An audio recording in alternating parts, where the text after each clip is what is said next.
Glamour నాకు పుట్టుకతో వచ్చింది. అందరూ తినేదే తింటాను. చూసే కళ్ళను బట్టి ఉంటుంది.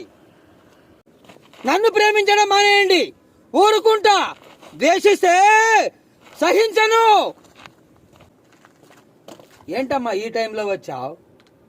ఈ టైంలోనా? అరే రే, అది కాదమ్మా. ఈ టైంలో ఇంకోసారి వాడిని కలిస్తే కాళ్ళు చేతులు విరగొడతా. చిన్నాన్నని చూసి పాలనుకునే పిచ్చి తల్లివి. నీ కాళ్ళు ఎందుకు ఇరగొడతా? వాడి కాళ్ళు ఇరగొడతా. అబ్బో, ప్రేమ 20 ఏళ్ళు పెంచిన తల్లిని ప్రేమించడం చేత కాదు గాని నిన్నగాక మొన్న పరిచయమైన వాడిని ప్రేమిస్తుందంట ప్రేమ. ఈ ప్రేమను తీసుకెళ్లి తుంగలో తొక్కు.